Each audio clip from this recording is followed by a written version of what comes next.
All right. Welcome back to another episode of Take Flight with Dave, the Eagles fan. I'm your host, Dave, along with my producer, Kalen. Last episode, man, I think we gave y'all some pretty good fire. Talking about the defense.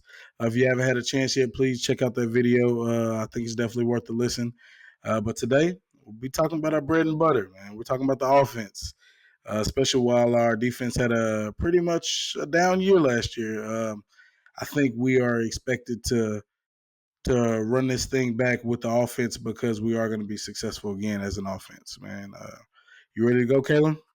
Let's get it. Let's do it. All right, man. So first off, I want to just start by talking about Nick Sirianni because, yeah, going from last year to I go back even further, man. Going from the Super Bowl year 22 to last year to this year, we've seen a decent amount of changes. I mean, with that first year and with us going to the Super Bowl, we had Shane Steichen calling the plays, doing this thing. Nick was very adamant by stating that this is still his offense, which it was, but Shane was the one calling the plays. And Shane took over calling the plays the year before that, which was Jalen's first year starting at quarterback. I like, once again, like I mentioned about Howie on our last episode on it's okay to change your mind whenever you notice that the evidence has changed or whatnot. Like don't be too bullish on yourself to where you can't, see the changes are needed. And then he made those changes. Like he wasn't too proud. He made those changes. And then while Shane was running the offense, man, Shane is top tier. Like he was doing that thing. He knew when to call what, how to call it, at what points. It was perfect. It was seamless.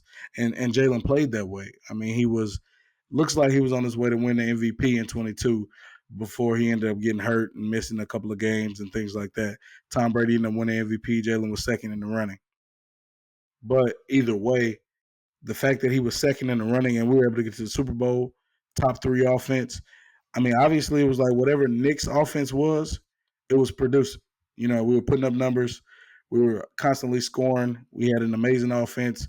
AJ Devontae, Dallas Goedert, Miles Sanders back there, running back, top tier offensive line. The offense was going to do what it was going to do.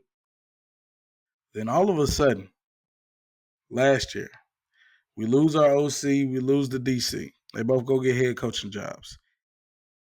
That loss of the OC ended up being bigger than I thought it was going to be. I remember saying, oh, it's not going to matter as much. It's like it's still Nick's offense. Like, that's not changing. You know what I mean? They're going to bring in Brian Johnson to be the OC.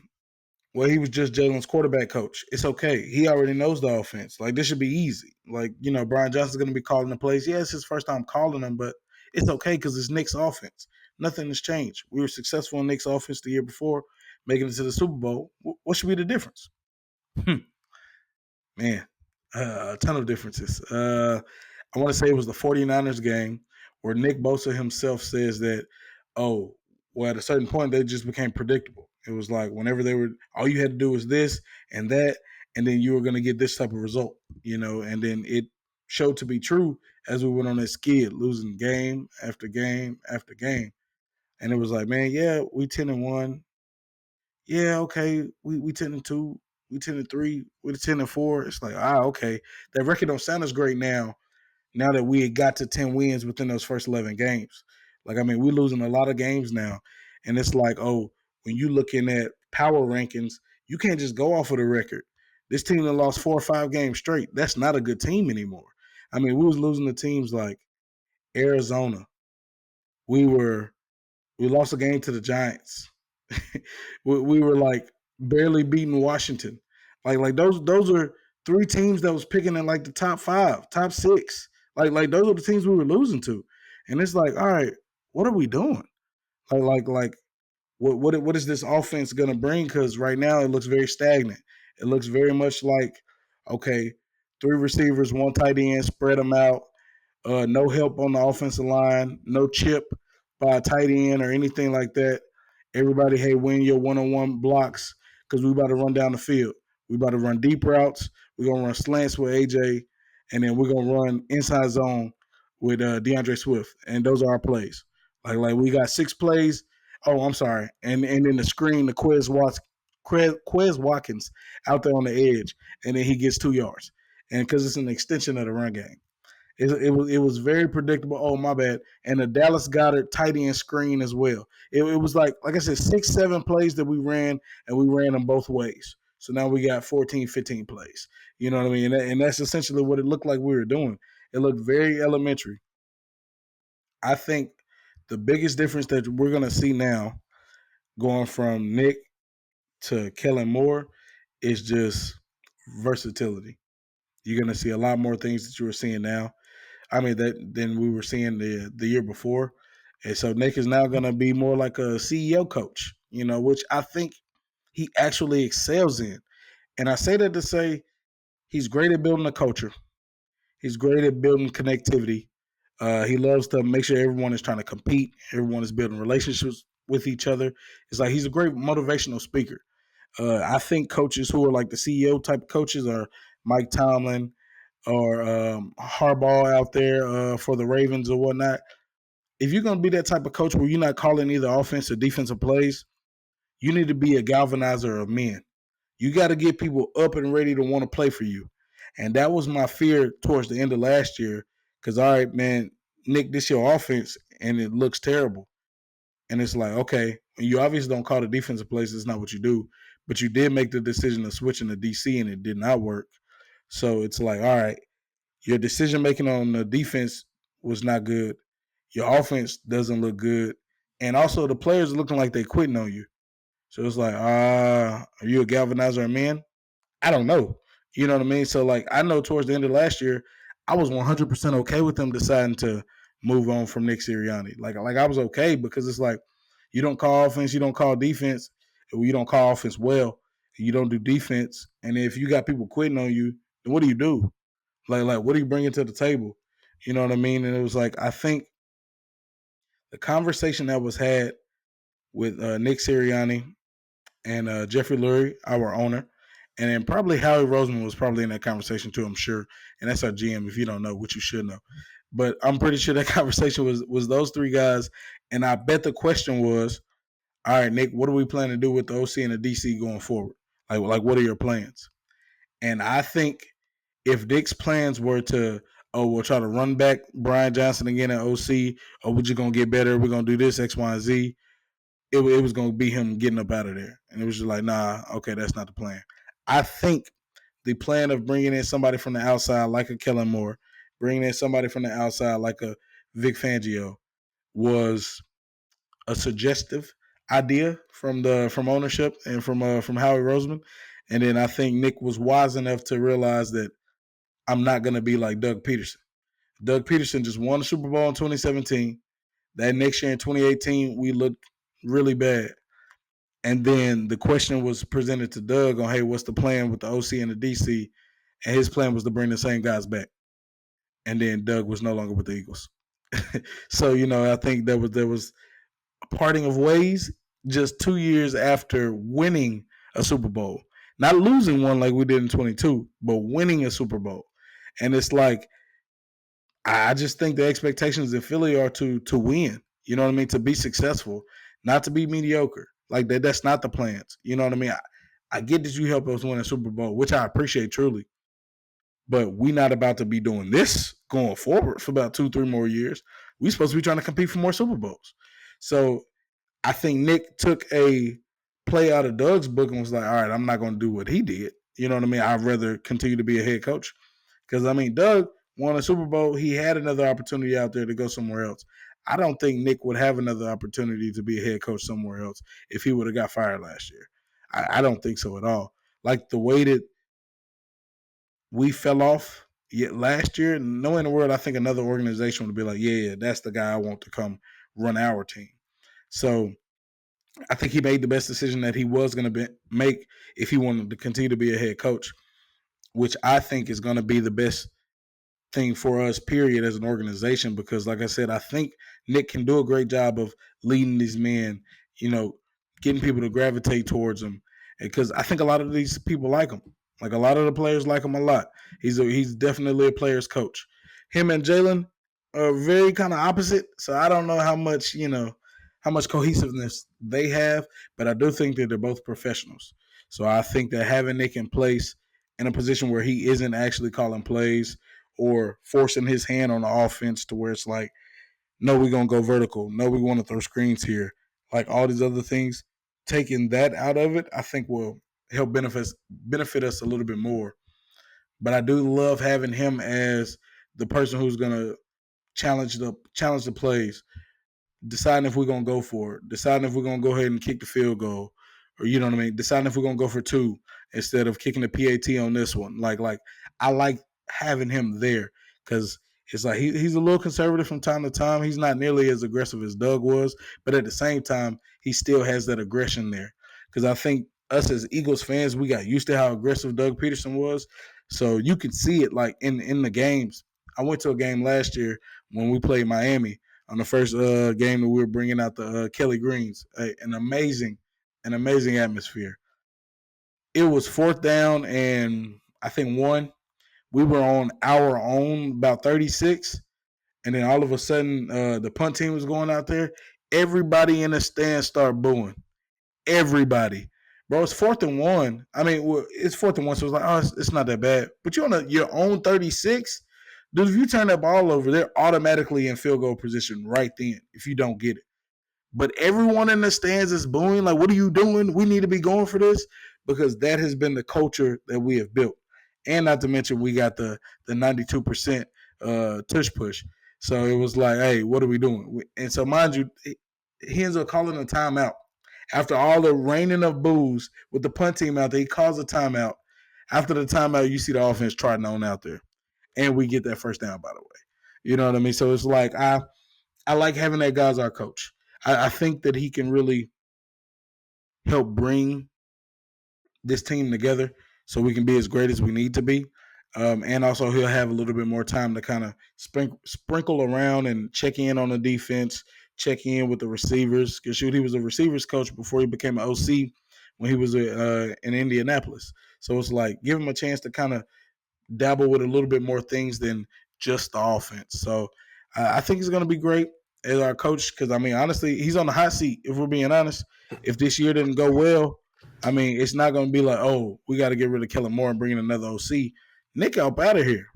He gone, bro. You're not running that back for a third year if he's bad this year. So we definitely going to see.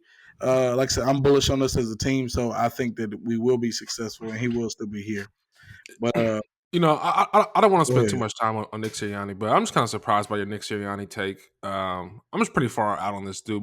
Modern NFL football is not CEO head coaches. You mentioned John Harbaugh.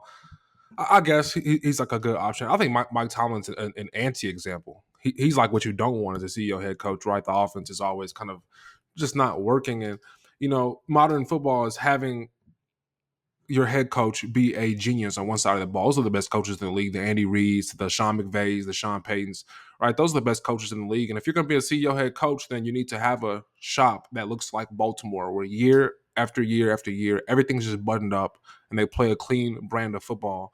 You can't get along with your star quarterback. How can you be a CEO head coach? You don't call the plays on either side of the ball. Now you tell me you don't get along with the quarterback. I don't know. Just the histrionics on the sideline, like he's just not a CEO. Like that's not very CEO like. Like he just doesn't really fit the brim. Like a good a good barometer of if you should fire your head coach. You said it. If he got fired, no one was going to hire him. That means no one thinks he's a good head coach, right? So the only reason I think that Nick Sirianni has a job is because they didn't know who they would hire if they get rid of him. I don't think you can give this job to Kellen Moore if it doesn't work out with Nick Sirianni. Like Kellen Moore's not a head coach to me.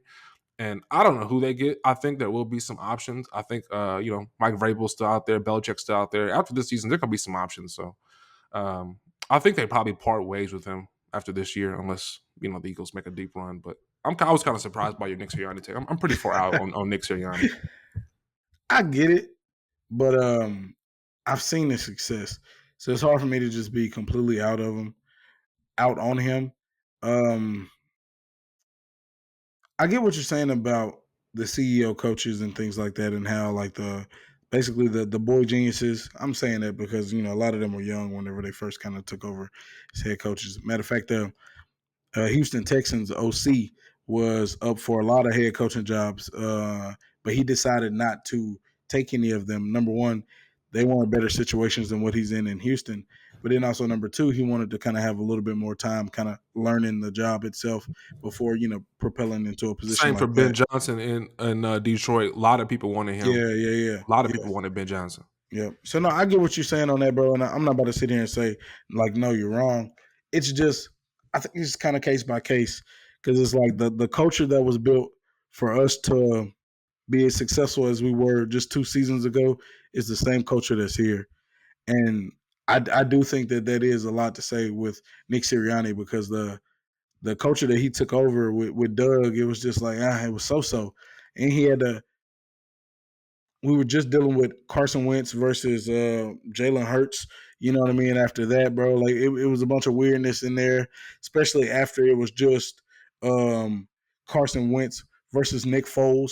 Nick Foles got a statue outside of the stadium right there with Doug Peterson from them, yeah, bro, in the Super Bowl. So it was like the locker room had just been fractured, bro. It's a lot that Nick Sirianni kind of took in and took on or whatnot. And then we made sure, to, of course, to part ways with Carson Wentz and also Doug Peterson and whatnot, kind of starting anew. But I do believe that I just believe, bro, that Nick Sirianni is like a lot of people like him enough, and then they like the things that he is doing. And with the OC and the DC that we have in place, I just can't see Nick going anywhere because I don't see us not being successful.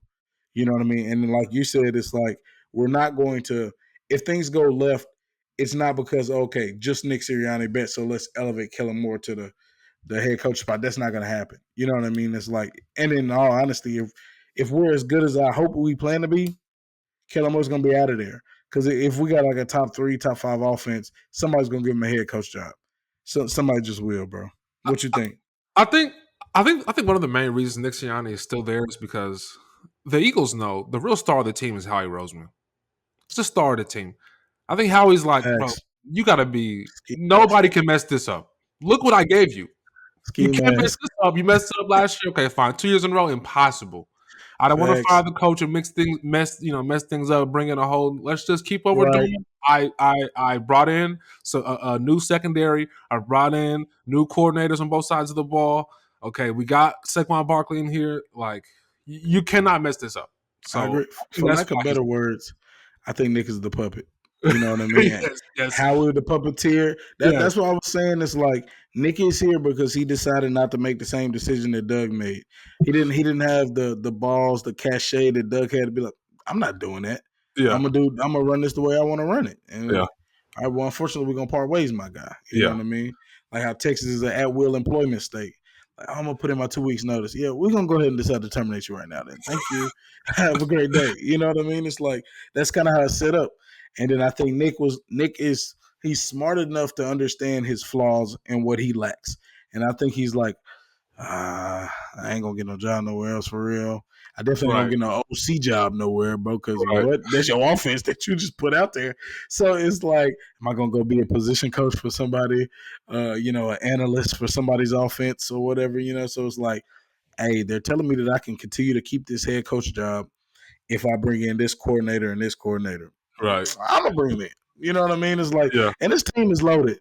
We should win a lot of games. So it's yeah. I didn't expect us to spend 15, 20 minutes talking about Nick Sirianni, but hey, it is what it is, man. Like I said, I think we can both agree that the seat is hotter than it's ever been. You know yeah. what I mean? Like especially with all the talent on this team. If This you is don't win legendary. with this team, Yeah, and especially how Dallas is kind of falling off a little bit. I mean, I still expect them to win 9, 10 games and be good, but it's like this division is yours to win. you have to win the division. You have to. That's a You given. have to win the division. That is the minimum expectations for this team is Have to winning. go division round at least Yes, division at round. least. At least, and honestly, we should be competing for that number 1 seed in the NFC. So getting to, like you said, the division round automatically. That's bare minimum. Yeah, So that's bare bare minimum. minimum, bare minimum. But Kellen Moore, I am super excited about having Kellen Moore. Because like you said, bro, I don't know what he would be like as a head coach. I mean, he's applied for I think a multitude of jobs. You know what I mean, like interviewed or whatever. Applied, interviewed for a few different jobs or whatever, but he's never been given one. Never been given one of those positions. He was the OC in Dallas for a really long time, and quite frankly, I don't think he ever was doing bad, as the OC there. I've been hearing a lot lately, like just on the sports talk TV and things like that about, oh well, in Philly they like to run the ball, or they want or need to be running the ball, but Kellen Moore likes to pass and overly pass and all this other things and stuff like that. And it's like, man, I just remember Dallas having top 5, top 10 at the worst offenses every year when Kellen Moore was the OC. Like they was putting up numbers. They was scoring like crazy. Dak was throwing for a lot. Zeke and Pollard was doing their thing, and when it was just Zeke, he was doing his thing, bro. It was like everything was there. It's just that the Cowboys didn't have that much success in the long run. But honestly, I think that's a Dak issue, not a Kellen Moore thing. You know what I mean? Like I don't feel like it was Kellen Moore that was stopping them from progressing and being as good as possible. And I think McCarthy had let Kellen go just because he was about to be on the hot seat, and he was like, "Man, well, if I'm gonna go out, I'm gonna go out running the offense the way I want to run it." You know what I mean? Which I get. I mean, if you telling me, hey, my job on the line, then well, no offense to you, Kellen, but hey, bro, let me make sure I'm the reason why I'm up out of here. Then not what I defaulted onto you. Like let the buck truly stop with me. So I don't feel like he lost his job there because of lack of skill or lack of talent. And then even whenever he went to the Chargers, obviously, he was no longer the OC there, but that's also because they lost their head coach, who was terrible. Brandon Staley, one of the worst coaches in the league. You talking about terrible people to be in charge of your team? Like what is that? That's the same guy that was up. I can't remember what they were up, like 4, almost 5 touchdowns against Trevor Lawrence in the playoff game, and then you allowed them to come back and win that game. Crazy work. That was wild. Like I, it was only due time for Brandon Staley to get dismissed. So with that happening, Kellen Moore obviously was going to be out of a job. You don't normally just retain your OCs whenever the head coach is fired. So being able to get Kellen Moore, I think, was honestly a blessing in disguise. Like the biggest difference I think we're going to see in our offense, number one, a little bit more under center. Like we stayed in shotgun last year. Like that was our bread and butter. We normally ran spread on offense, which is like 2 receivers on one end, 2 receivers on the other side, running back in the backfield, right there by Hurts while he in shotgun. We have 5 down linemen. Let's play. It looked a lot like 7-on-7. That's a lot like what it looked like, man. It was not much to it. There was no motion. Matter of fact, we were 32nd in pre-snap motion at 10.9%. Bro, that's ridiculous. Bro, Kellen Moore just last year with the Chargers was ranked number 8 at 25.9% in pre-snap motion, bro. That's like a quarter of the plays. We're going, run it in motion. And then the benefits of putting your players in motion pre-snap is it makes the defense snitch on themselves. Like if you're a man and then your man is running across the other side of the field, you are running with him. Okay, bet. Obviously, they ain't man. Okay, bet. Which receivers got the best man beater routes lined up already? What audibles? What checks do I need to do? Okay, whatever. Or you can see that, hey, they didn't move at all. They probably in a zone. Is it a 2 high? Is it 1 high? You know what I mean? Like what it is that they're running or whatnot. But it gives you an opportunity to be able to see it. And also, it's like it just kind of makes the defense have to move a little bit slower. Cause now they're trying to understand. Okay, wait, which side is the strong side? Okay, which side are we going to shift our defense to? All right, like, hey, who's motioning? Because even if you are in zone, you could be motioning. Because let's say there's a safety at the top and there's another safety closer down. You motion to the other side, they might be rotating. But being able to see all of that as a quarterback, man, it helps you out a lot. And we were only doing it 10% of the time, which was 32nd in the league. So the least amount ever, or not ever, but the least amount, for the whole season. That's terrible. I'm not saying we got to be top 5, even top 8 in pre-snap motion, but we should be somewhere at least middle of the pack. Like let's give ourselves a chance. The fact that we still had about a top 5, top 7 offense last year, and we were last in pre-snap motion, and we mainly just ran spread with a back in the backfield. You know what I mean? And normally that was like 3 receivers. So Devontae, AJ, and Quez Watkins in the slot, or Zacchaeus or whoever it was at the time, and then Dallas Goedert as the fourth, receiver, even though he's a tight end or whatnot. We just running that spread with the back in the backfield, and it was just play ball, which also kind of set up our offensive linemen because now it's like, bro, we just got 5 offensive linemen right there, and we essentially just asking all of them to, hey, win your block. You know what I mean? It's like most of the time you're going to have just 4 linemen coming on the defense. But, hey, let's say they're blitzing. So they're bringing in a 5th guy or even bringing in a 6th guy. So if they're bringing in 4, then everybody got one person to block, and then somebody is, checking to see if somebody else is coming in late, or you double teaming one guy. If they bringing in 5, everybody is one-on-one. Now you asking every single blocker that we have to win they rep. I mean, win this block. Like, hey, yeah, I know you get paid a lot of money, and I know our offensive line is great, but the dudes over there on defense are getting paid too. Like they trying to feed their families too. So now you just got them in one-on-ones. It's like, man, what are we doing? It's okay to have us in advantageous situations, and that is not what Nick was doing for us. You know what I mean? It was a bunch of, hey, block this guy one-on-one. We should be good to go. Hey, but in the meantime, we also trying to throw the ball 15, 20 yards down the field. So I'm going to need you to hold this block for a pretty long time, even though you ain't got no help. Like, man, what kind of situation are we putting our quarterback in? Are we putting our offensive lineman in? And yet, we only running about 3 different routes. We running slants, we running goes, we running out routes, maybe stops. You know what I mean? It just didn't seem like there was a bunch of great route combinations. So what you thinking, Kevin? Yeah, I just want to chime in on some of that pre-snap motion stuff. I was kind of glad you brought that up. Some Talk interesting to me. statistics from the pre-snap stuff last year. I think the Eagles had a kind of a strange year. Generally across the league, pre-snap motion is definitely going to be good for your offense. But for the Eagles, it really wasn't any better. Not much worse, but the Eagles were not targeting as far down the field when they were doing pre-snap motion, and they had about the same success. So pre-snap motion yards per attempt were only 6.6. Non pre-snap motion yards per attempt were 7.4. So they were throwing the ball further down the field, and the success rate for pre-snap motion was 43, and then 42% for non pre-snap motion. So generally the same success rate, whether they were motioning or not, but they were just pushing the ball further when they didn't motion.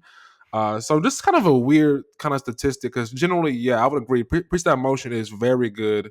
The Dolphins had a ton of success doing pre-snap motion stuff. Mm-hmm. So yeah, just kind of a weird statistic. Yeah, and I think it has a lot to do with what your offensive scheme is. Because like what I've been seeing a lot of in preseason and what more so training camp because our starters on offense haven't played in the preseason games, but throughout training camp is motioning Devontae and then moving him into slot position to where he normally wasn't in and things like that. Like using him like Keenan Allen was being used last year, using him how CeeDee Lamb was getting used a lot, like in that slot. Excuse me. And Devontae Smith is the best route runner on our team, hands down. AJ Brown will tell you that 10 times out of 10. But Bo is slippery in them routes, man. He nice like that. He won the Heisman, the first receiver to do so in over 20 years for a reason. Like Buddy like that.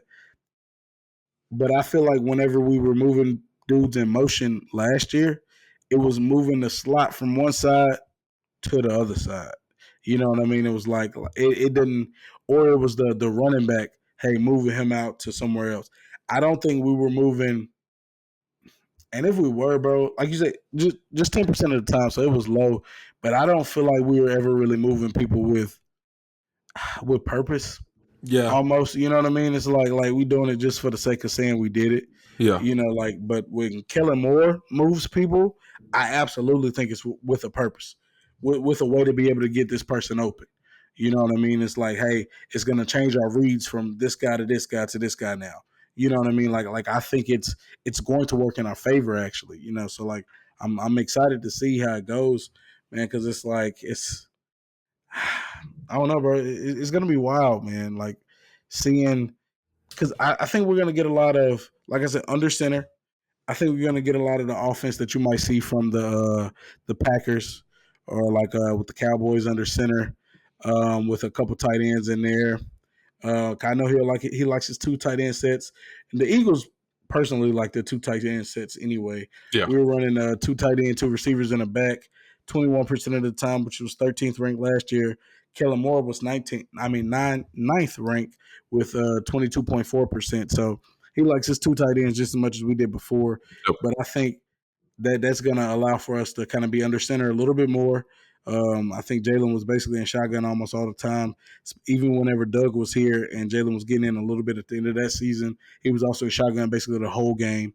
But being under center, I think number one, it's going to help our run game instead of like just trying to give it to the back right there, allowing him to have downhill action to make some plays, and I think that's going to turn our play action game up even more because I think it's going to be a great mixture of what Nick does like to do with the offense and what Kellen Moore likes to do.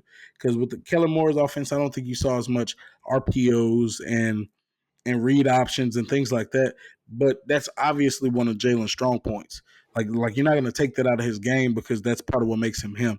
And Jalen was obviously not healthy last year. And he actually admitted to that. And I'll get to that a little bit later. But we still want to utilize that in our offense, and I think we will. So I think the engagement of Nick and Kellen Moore and what Jalen likes to do, I think is gonna make magic. It's gonna make a lot of magic, bro. We're gonna run the ball a lot better. Our play action game is gonna be crazy. You're gonna be seeing Devontae get open like crazy across the middle. It's gonna be wild, man. I can't see this not working out. So I'm really kind of curious on what's gonna happen with Kellen Moore after this season.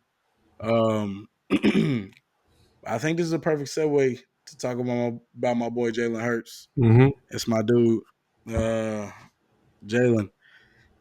A lot of these dudes out here playing on your name, man. Hey, I'm gonna start off by saying that it's a lot of dudes out here playing on your name. It's a lot of people that's getting paid to talk about this who are playing on his name, man. It's like it's really wild to me. A lot of people having them outside of their top 10. Like they got people like Brock Purdy above him, Jordan Love. Who, if we're gonna be honest, I think Jordan Love is gonna be really good. I can't deny that. But dude is nice. But also, he wasn't even great the whole year last year. He was great the second half of last year, the last 8 games, which happens to be the same games that Jalen was not great in. You know what I mean? So I think it's a lot of what have you done for me lately? And then lately Jalen was bad. But having people like Jordan Love and I've even seen like some Matt Stafford above him. And I'm like, what's going on? Like, if we're talking about career, yeah, Matt Stafford has put up a lot more numbers than Jalen Hurts has, this and that. But you telling me right now that Matt Stafford is better at playing quarterback in the NFL as the NFL is constructed now than Jalen Hurts is, and I just can't. I can't get with Unquestionably, that. Matt Stafford's a better quarterback. Oh my No gosh, question. I can't get with that. I No just question. can't get with that. No I question. can't. I just can't because my thing is, if we're talking about pure passer, yes, Matthew Stafford is a better quarterback than Jalen Hurts. But there's more to the position than just being a pure passer. And we've seen that.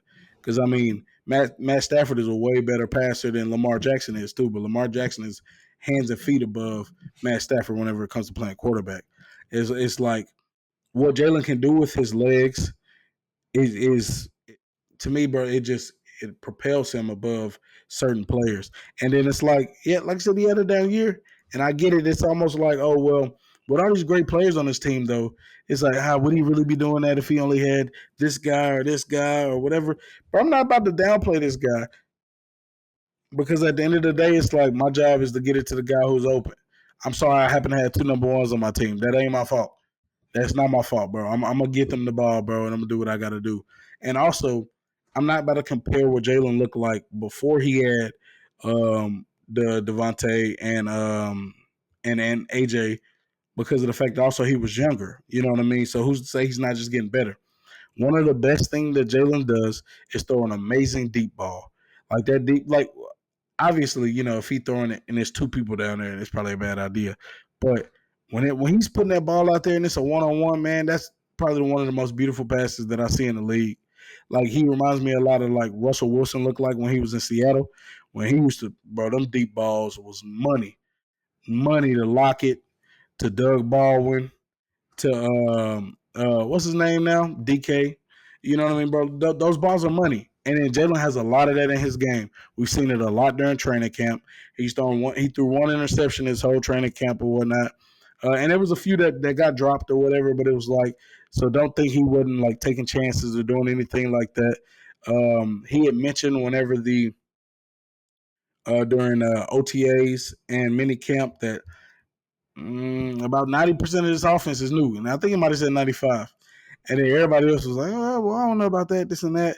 I wouldn't say that much of a difference. And then Jalen also came back and said, "Well, not all of them play quarterback like I do." So it's like, which is true. So it's like the offense that I'm taking in, that I have to read, the decision makings that I am making, yeah, to me is 90% different than what I was doing beforehand in comparison to, like, let's say the receiver, where, oh, well, I'm still kind of running these routes. They just call it something different. You know what I mean, or whatever. It's different for the quarterback. And I think I was nervous. You know what I mean? Like, the defense definitely looked ahead of us already early on. But we got to training camp, offense was humming. Jalen, it took a lot of time during the offseason to work with a lot of the receivers, like on their own and things like that. And I think it worked out.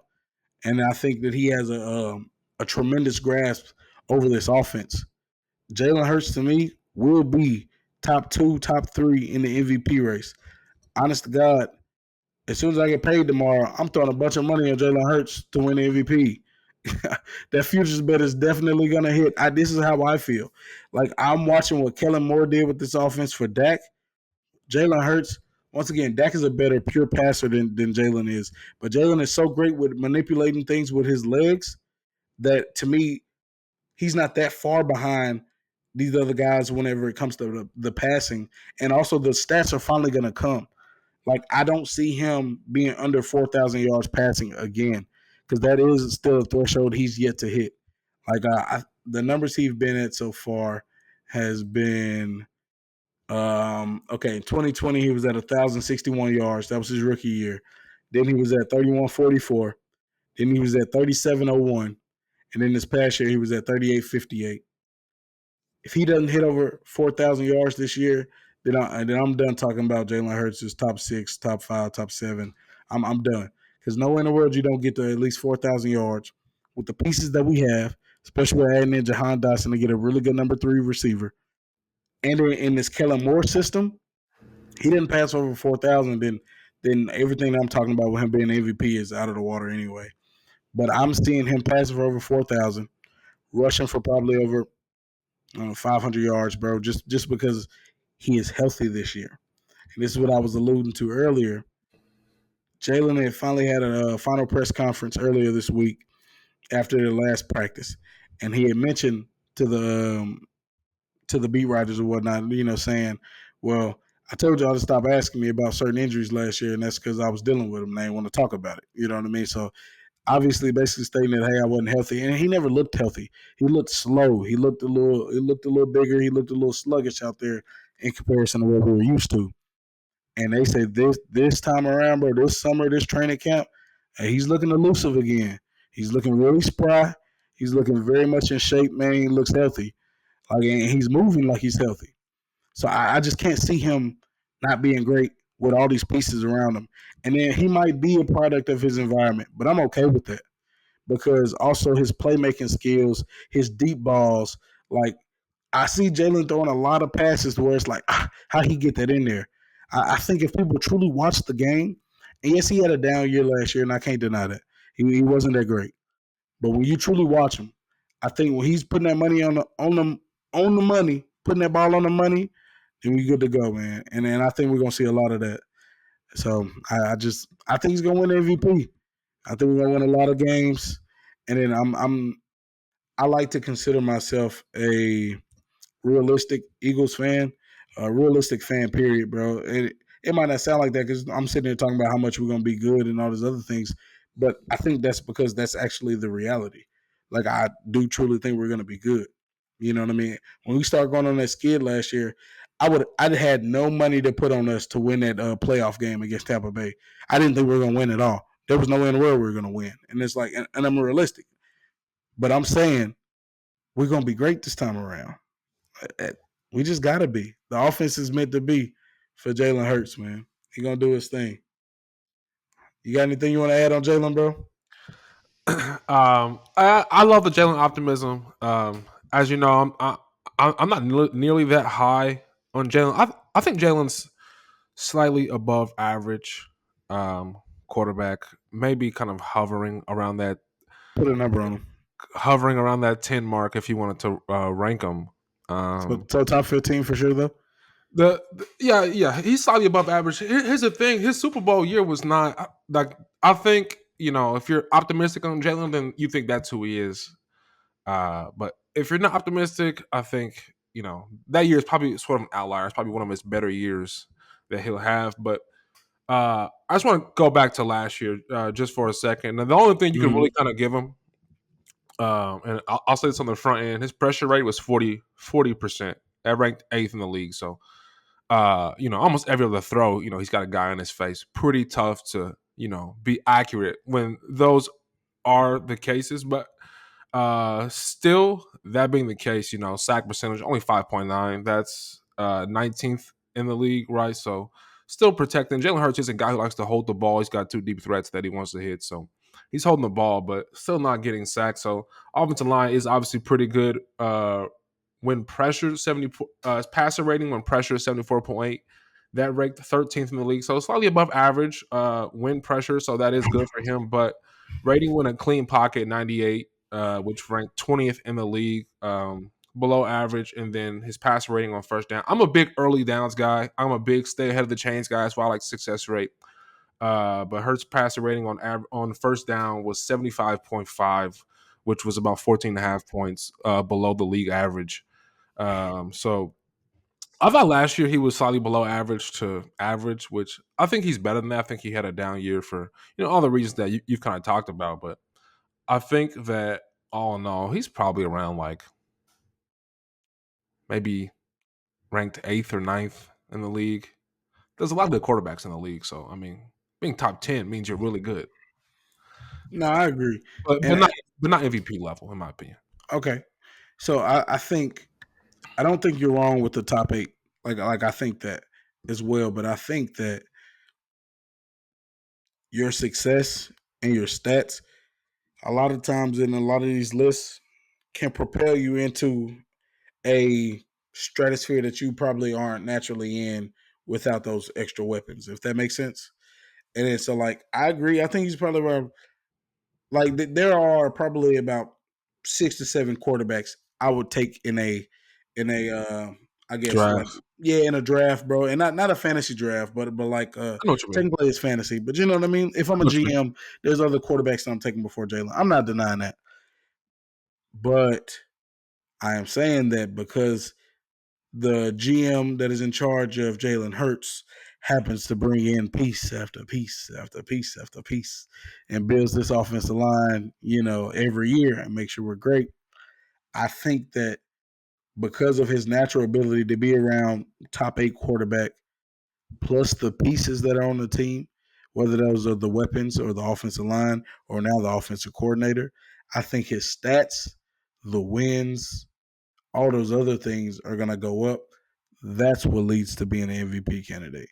The MVP doesn't always just go to, okay, who's the best player? You know what I mean? It's like, go ahead. What you thinking? The obviously, the weapons are great. Obviously, it's going to help you out. I think they're Mm-hmm. overrated, in my opinion. I think what's better is just having an offensive genius, a great OC, a great head coach, calling your plays.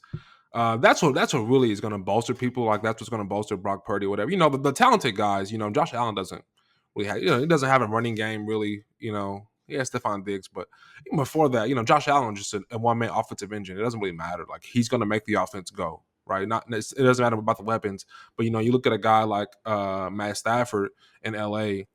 He's got Sean McVay calling the plays, right? So even when their one and only guy, isn't healthy, Cooper Cup, they have Puka Nakua, and he's an electric receiver, but Sean McVay is the best coach in the league at scheming receivers open. There's nobody better, right? So that's what's really helping Matt Stafford. That's one reason why I like him. But I think when you're being schemed open and you have a great OC, like that's the real boost.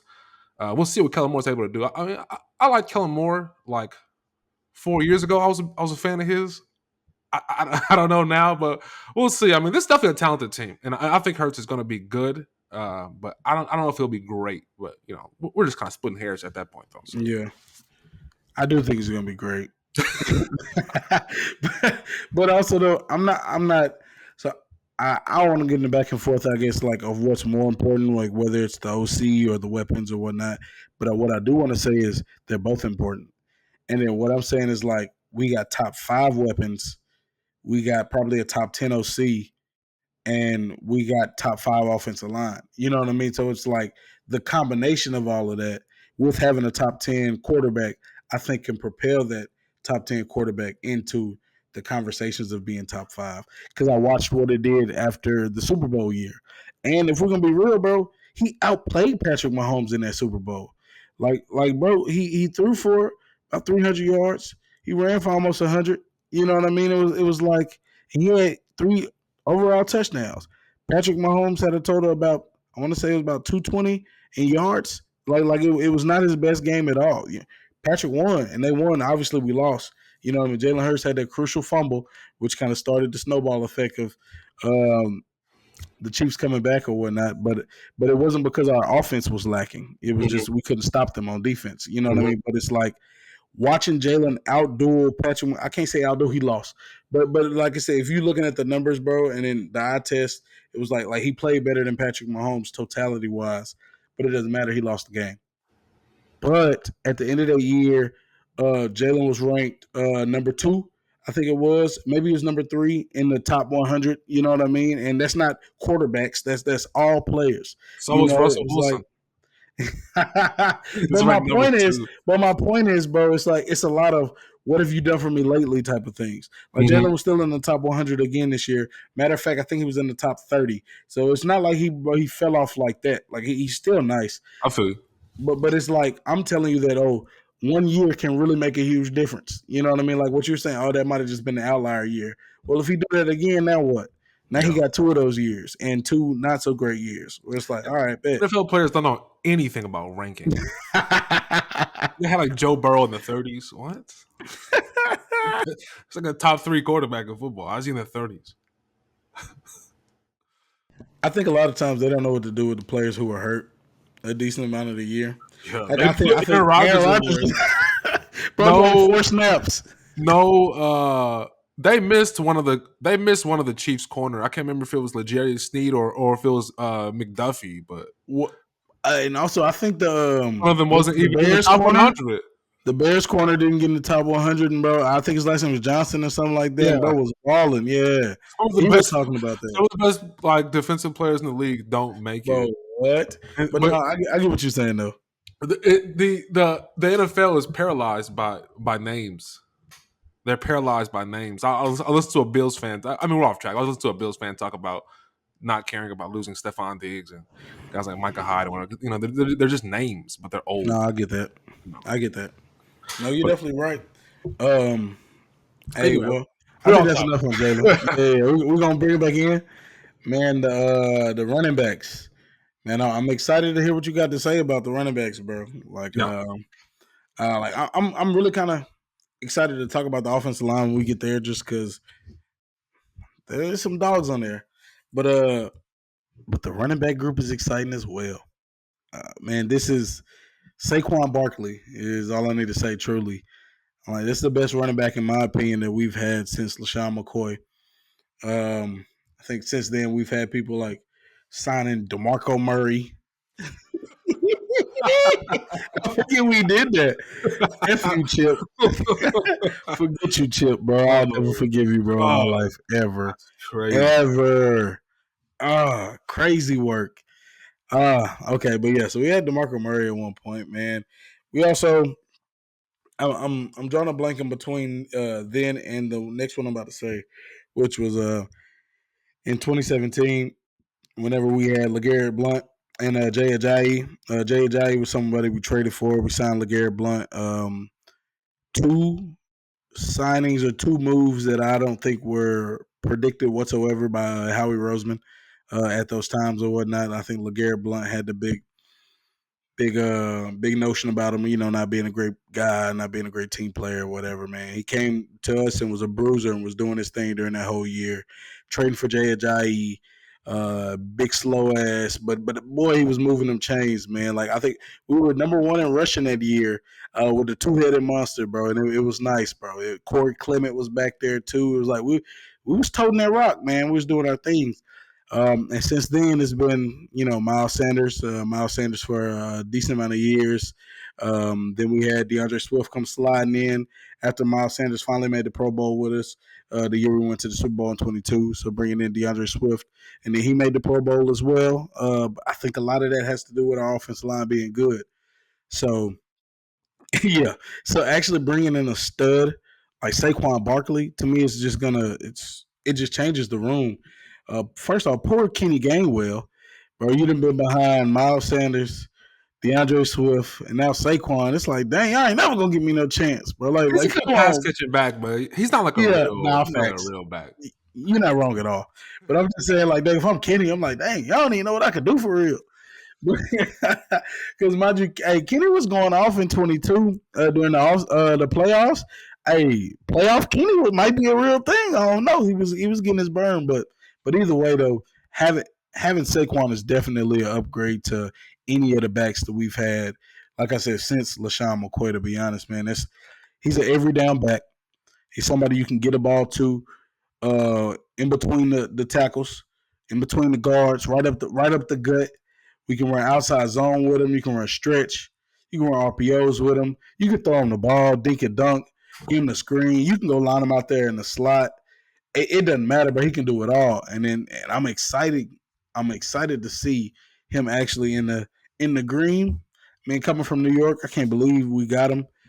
This is another Howie move that I was not expecting. Very much like whenever we got C.J. Gardner Johnson, I was like, bet, okay, yeah, throw some money on a safety. We normally don't do that. Throwing money at a running back, man.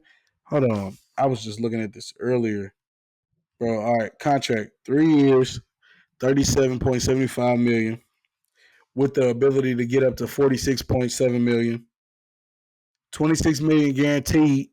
It's like top three running back contract in the league. The most money we did threw to a running back for sure. I would have never expected Howie to do this. And I think the only reason he does this, because I do think that us as the Eagles, we tend to devalue that position. We devalue the linebacker position. We devalue the safety position.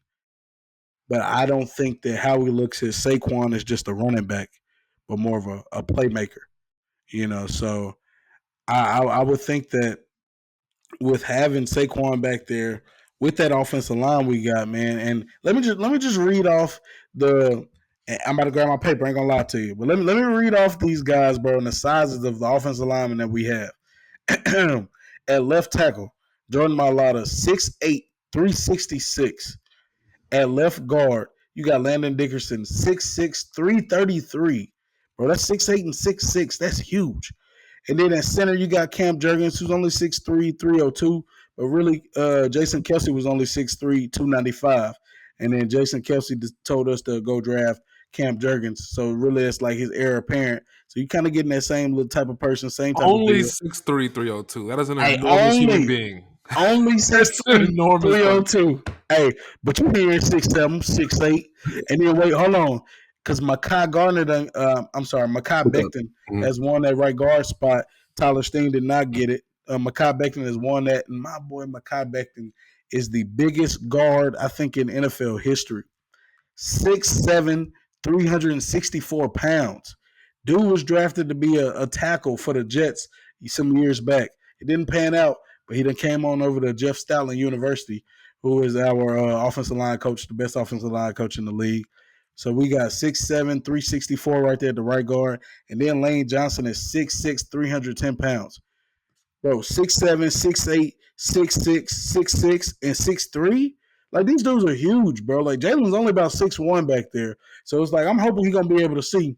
But either way, it's like, these are the reasons why it doesn't matter who we had at running back, man. We going to move that pill. And then adding someone of Saquon's caliber, man, you can't tell me. I can't even tell you who's on that Giants offensive line.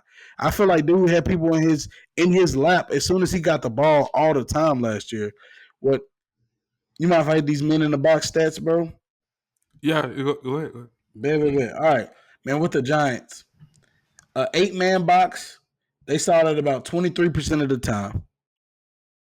That's a lot. First off, 8 men in a box, like that's wild. Yes. That's wild, bro. That's like 5 down linemen, 3 linebackers, maybe, or 4, 3, bringing the safety down, whatever, bro. That's 8 people in the 23% of box. the time. 23% of the time, that's wild. That's wild. For the Eagles, 16% of the time we saw 8-man box. Rarely ever. Rarely ever. And you know why? Because we was running spreads and we was playing 7-on-7 out there. But either way, it's like Saquon having to be worried about them focusing solely on him. Those days are over. Saquon's not even the number one guy on our team. He might not be number 2. We got A.J. Brown and Devontae Smith. They gonna touch the rock. They absolutely gonna touch the rock. And Saquon gonna touch it too. But now he don't have to worry about being the only guy that they worried about. Because in the 7-man box that he used to see with the Giants, it was 37% of the time. With the Eagles, it was 40%. So kind of close on that one. But the 6-man boxes, 40% of the time. So 60% of the time for the Giants, they saw 7 men or more. And then just 40% of the time, it was just 6 people. With the Eagles, it was 6 man. It was a 6-man box 48% of the time. So about half the time. Half the time where we deciding, we want to run a play, they got 6 men in the box. And really, if we got 5 down linemen and 1 running back, that's 1-on-1 for all the line, and then 1-on-1 for the running back. And I'm taking Saquon over most linebackers. I just am. He about to he gonna get freaky, bro. I just know it. Bro. He about to do it. And it's like, and he's super strong, so he can either run through people, he can make a miss, spin move is crazy, elite speed, home run abilities, like the things that we have with him in comparison to what we had before. Man, crazy. But Kalen, tell him a little bit about what you were telling me about um his efficiency versus like what or what's his name was doing last year. Swift. Yeah. Thank you. Because I'm the way you feel about Jalen Hurts is how I feel about Saquon Barkley. Okay, okay. I feel that he is that good, and I feel that that's the type of season he's going to have. He's going to have, he's not going to win MVP obviously, but he's going to have that caliber of season. In my opinion, I think he is one one tier below CMC, but I think he is that caliber of back. And you gave us the 8-man in the box numbers. I'm gonna give you guys a little more because the offensive line situation in Philadelphia last year versus New York last year could not be more stark. It's probably one of the most stark contrasts you'll see in the league. So I mean, even the 6-man boxes, 40% of the time, Saquon was running into a 6-man box in New York. Um, Philadelphia last season, 48% of the time they ran into 6-man boxes. So every other run, okay, is going to be into a 6-man or fewer box. Saquon's going to eat in that situation. Okay, the Philadelphia Eagles last year, number 1 in run block win rate per ESPN. PFF had them ranked 3rd. The New Mm. York Giants were ranked 31st in run block win rate per ESPN. Okay, so we're talking about the best versus the worst in the offensive line situation. Okay. On top of that, less defenders in the box. Okay, so combine those two things, but I have more. Like I said earlier, I'm a big early down success rate. Like those are one of my favorite stats that I like to track. I want to see if you're moving the ball on first and second down, because that's what's going to set you up for success in this league, right? Success rate. This is the Eagles' rushing efficiency last year. Success rate 43.7. That's ranked 5th in the league. Okay. Mm. Yards per carry 4.3. That ranked 11th, which I'm going to explain why that's not good in a second. So 11th ranked yards per carry, right? But like I said, this was already the number 1 run block team in the league. So they should be higher up on the list than yards per carry if this is the best O line in the league, right? Yards before contact per rush, 1.93 yards. That ranked number 1 in the NFL, right? So we've established that this was the number 1 run block win rate team, and Hmm. they have a running back that's getting more yards before being touched than anybody else in football. Okay. Moving that line. So that right there should tells you he should be top 2 or 3 in yards per carry, Facts. right there. Facts. But he's only 11th, and it's because his yards after contact is 32nd. It was dead last. Okay, Done so with Swift? yes, well, really, it was the Eagles rushing, but Swift was Okay, getting most of the okay. carries. Yeah, yeah. So And maybe Gainwell was getting them carries too. another So reason yeah, why okay. Gainwell is not another reason why they didn't want to start that guy. But right, We're gonna need a backup. essentially, every time Swift gets the ball, he's getting 2 yards before he even gets touched. But then he goes right down. Essentially, rushing elusiveness, okay, which is a stat that is going to grade running backs on how well they evade defenders. Mm, 2.4 was his grade. That was ranked 31st. Okay, so so the Eagles' backs were amongst the worst at avoiding contact, and once or they breaking it. received contact, they went down. Okay, so what Ah, that tells you is that this was one of the worst running back situations in football last year. DeAndre Swift and Kenneth Gainwell did not perform well. The offensive line did a fantastic job all season long, which allows Swift to kind of get off. And it looked like, oh man, this Swift guy is mhm. pretty good. Looks like the Eagles found another one. They had Miles Sanders the year before, and that was a nobody until he got. And then no, it's just the offensive line. Okay, it was the offensive line with Miles Sanders, and it's the offensive line with Swift. It's going to be the line again, except this year, Saquon Barkley is a stud back. He is a home Stud. run hitter. I think he's going to have his best year of his entire career. Even Talk after he about it. retires, his best year will be this season that he's about to have. He is Ooh. going to be salivating at the holes that he's going to see. On top of that, the the Giants, they have no quarterback and no real receiving threats, right? That's another reason why he's facing stacked box. He's the only offensive threat on the team. Right.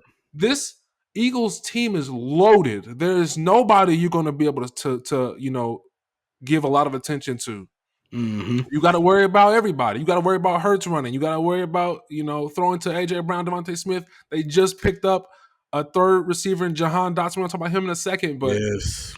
this is a loaded team, guys. If you're on the fence about this, if you're one of the people, oh, I like Saquon, he's kind of hurt sometimes. He's going to be fantastic.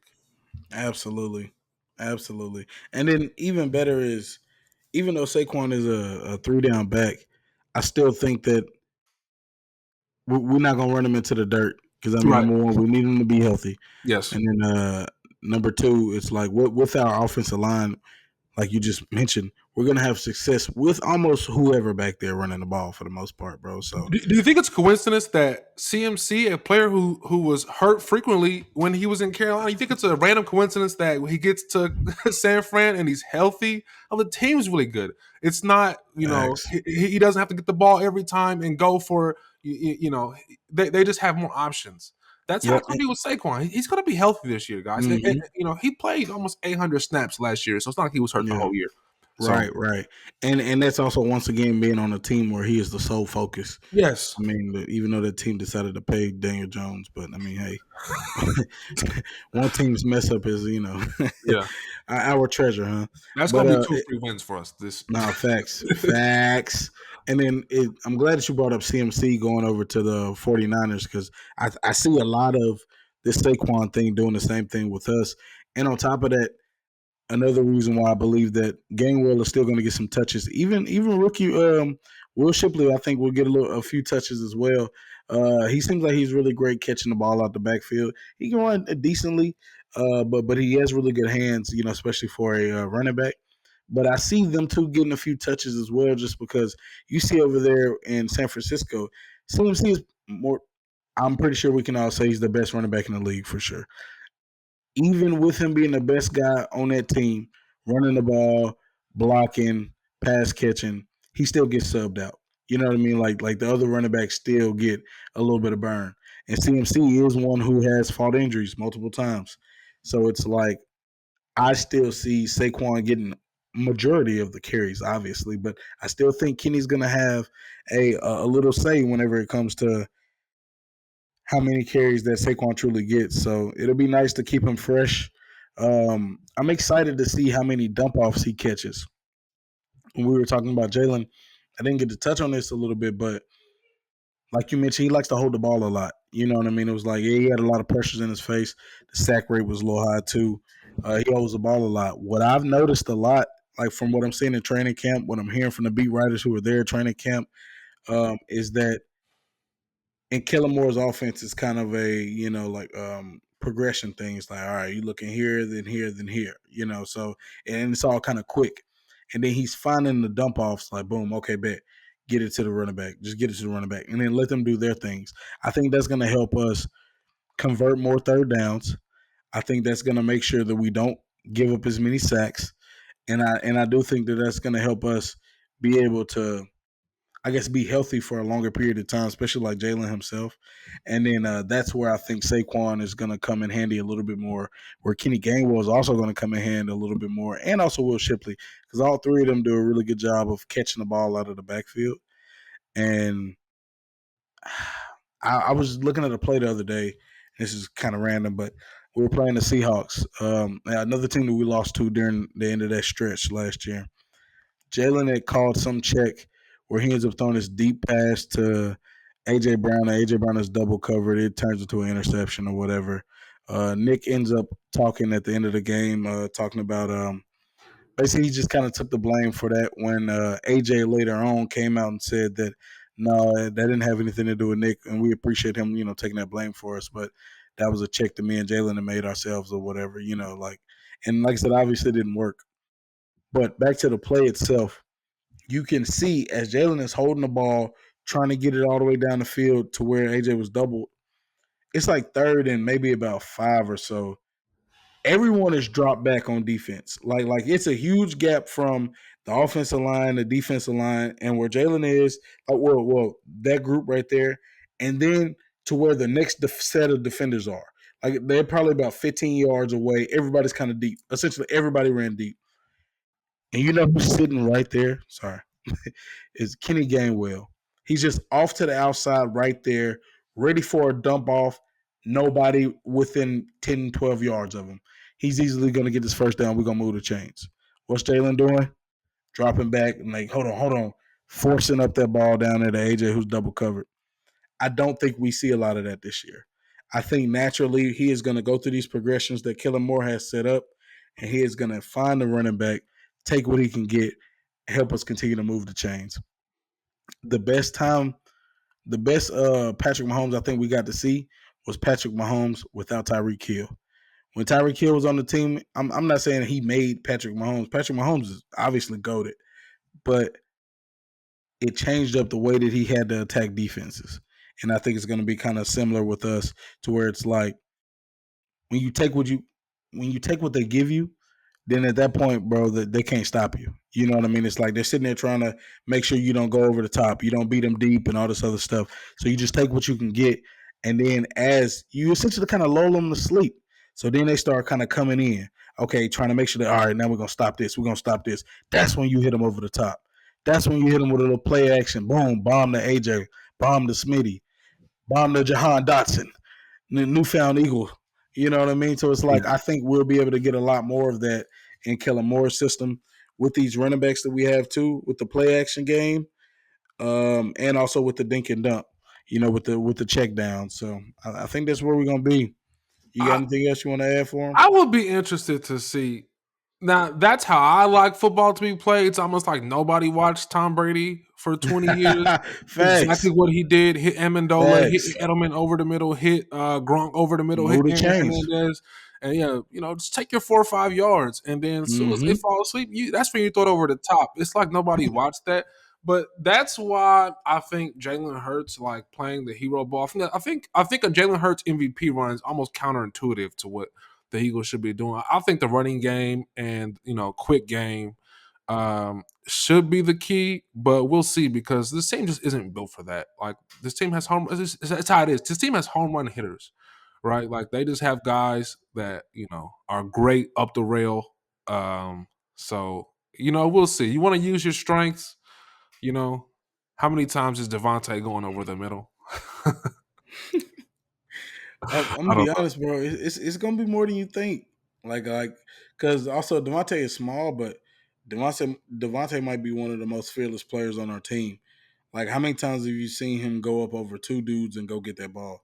Yeah. Like, I've seen it a ton of times, and that's how I also know that this offense has to be better than what we've seen before because it's been a lot of just go win your rep.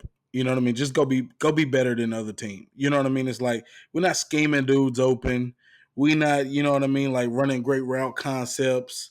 You know what I mean? We're not doing much play action. Like it's just, hey, you gonna run this in route, this 10-yard dig, and we need you to win. You know what I mean? It's like, AJ, run this slant and just be great at running slants because that's what you do and Hmm. catch the ball. You know what I mean? It was like it's a lot of, hey, our player is better than yours. Watch this. You know what I mean? So it's like it'll be nice to actually see them get schemed open. You know what I mean? Like maybe some easier fits, some easier passing catches or whatnot. So that's what I'm hoping to see. And then the reason why I think that does lead to Jalen winning the MVP is because it's almost like he gets to play point guard. Hey, just get the ball out. You know what I mean? It's like that little slant, that little whatever, those yards you get after that, those go to my stats. You know what I mean? It's like, and I think that it leads to him bringing down his turnovers. Like he had more passing yards than he ever had last year, but he also had way more turnovers than he ever had last year than in any other season.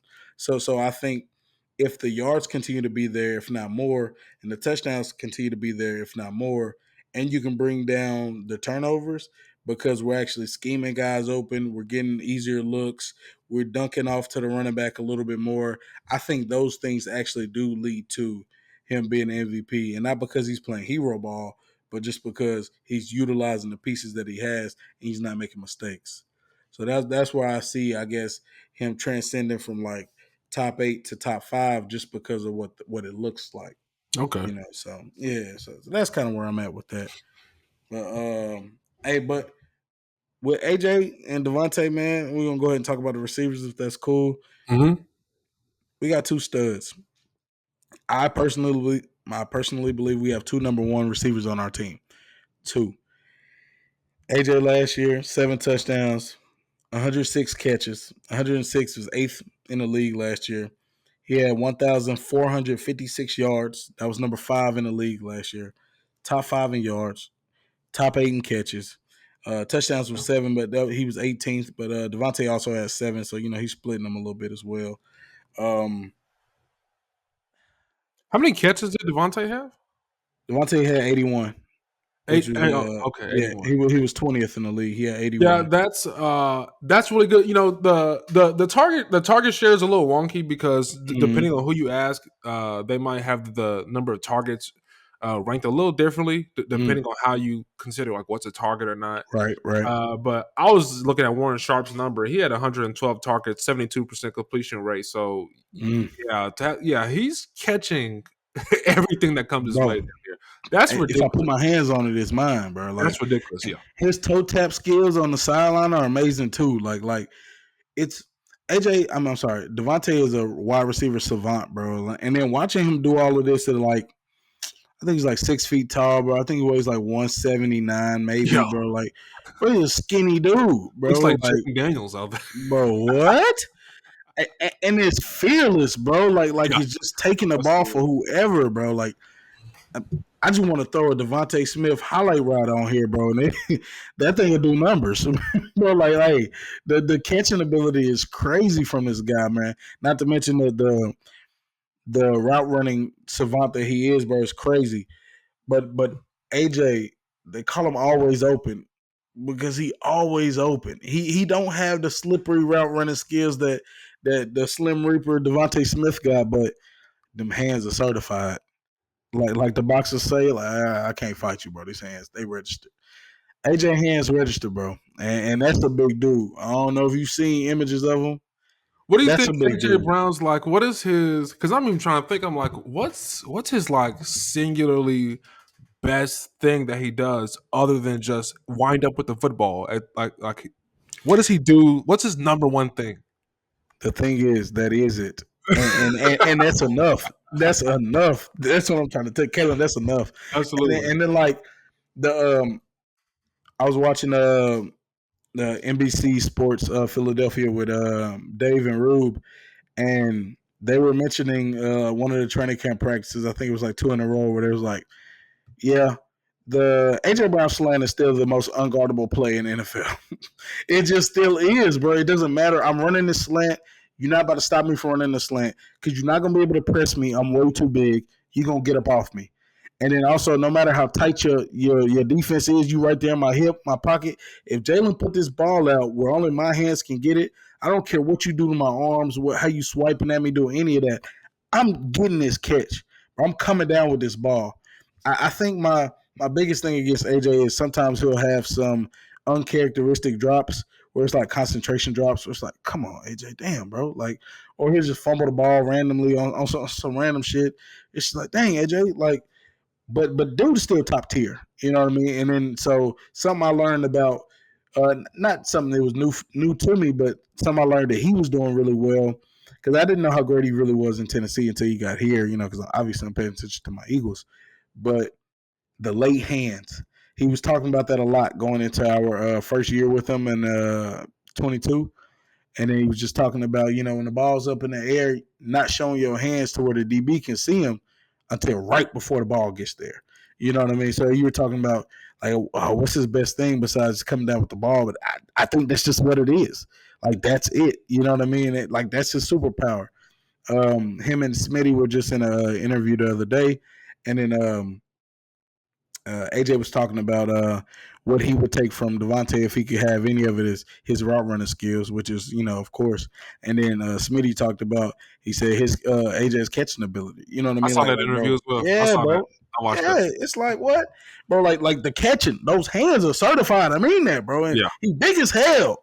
It's Yeah. just like, the fact that he catching go balls like that, bro. Like he's not a 4-3 guy, bro. But it's like he's always getting open on deep routes. It's like, dang, what is happening off the line to where he is just leaving dudes, bro? Like Can I give you it's a quick really stat? crazy. Yeah, give it to me. Yeah, so definitely this should be considered one of the top 3 most sure-handed groups in the league. On target catch percentage for all the pass catching group, 78.3%.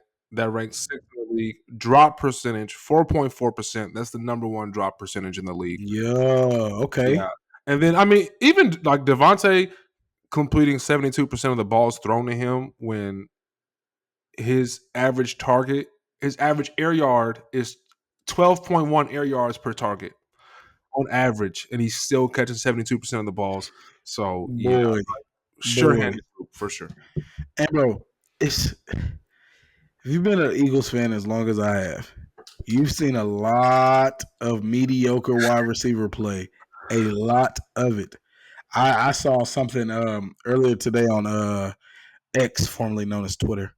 But it was talking about, I think it was 2020 or 2020 when we had I saw Travis this. Fulgham, I saw boy, this. Travis Fulgham, Jalen Rager, and AJ Arcega-Whiteside. JJ Arcega-Whiteside. What a name. Oh my gosh, the Umbrella Man.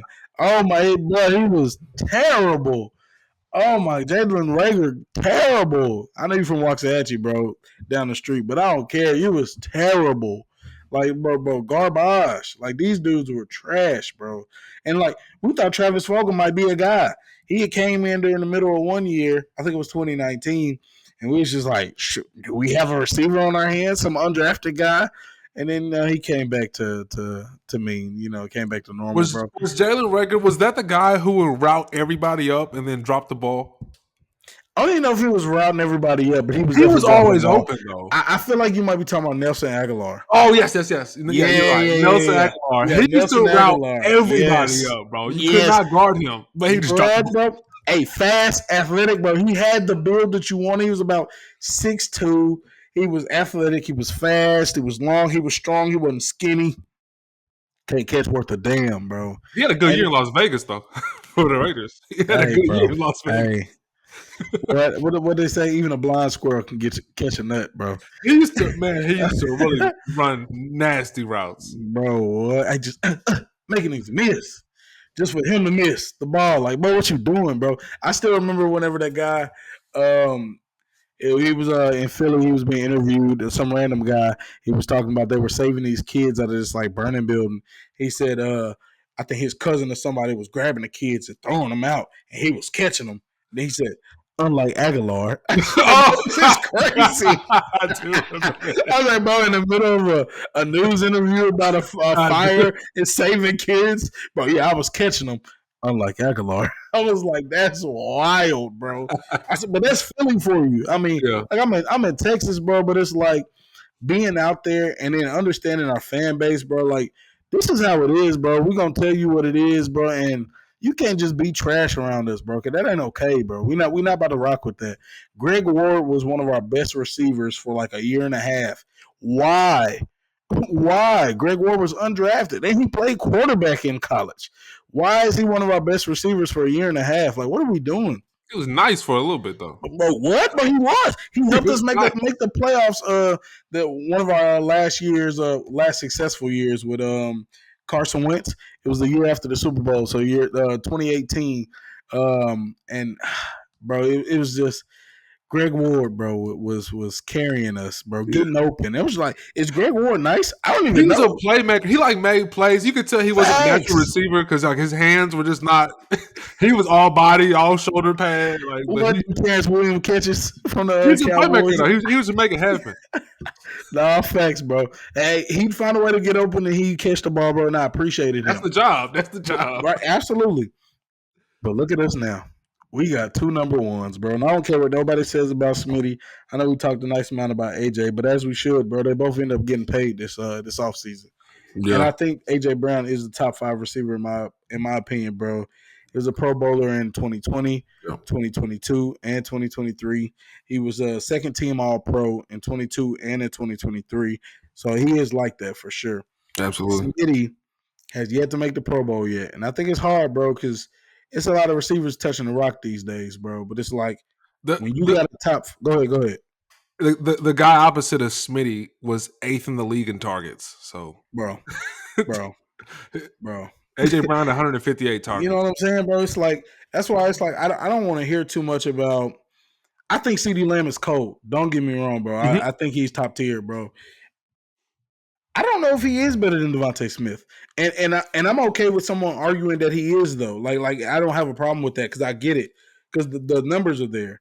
But also though, when I saw Devontae Smith playing in the playoff game without AJ Brown because AJ Brown was hurt, Devontae had 8 catches on 12 targets for 148 yards receiving. You know what I mean? Like as the only dude on the team, and Mhm. I'm gonna still get mine.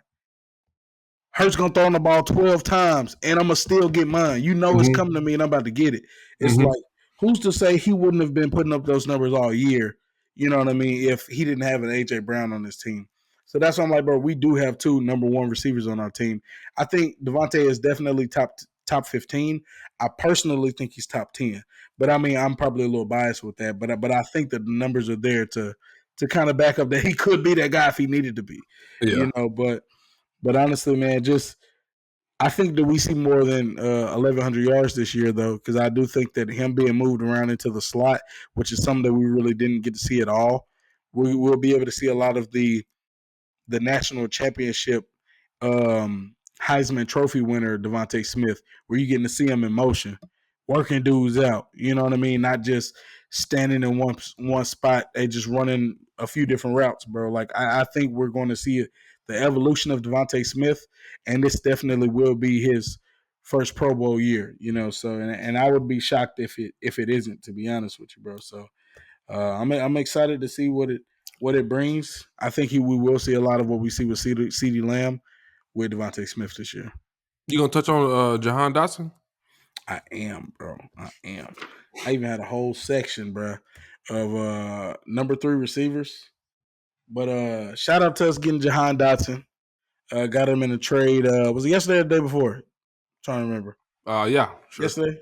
Yeah. One of them days. But we got, bro. The trade is we basically gave up a 3rd round pick. We did a pick swap for the 7th round, and we actually ended up receiving a 5th round pick back. So essentially, we got Jahan Dotson for, really just a third, bro. You know what I mean? And, getting back a 5th, which pretty cool. I texted to Kalen, and one of the first things he had said, bro, was, well, I don't want to butcher it. You remember what you said to me? Well, I'm always curious whenever a team trades away a player that looks like it's a position of need. It's just a curiosity that I have. Why would the Mm-hmm. Commanders give away a pretty talented receiver when they only have Terry McLaurin? Now Facts. maybe they're high on Alameda Zacchaeus. I don't know. Yeah, and Maybe. Diamante Brown, I think his name is. Yeah, maybe they're high on those. Yeah. No, but and then I had to sit back and think about it. I was like, dang, that's a really good point. I was like, I get where you're coming from with that, truly.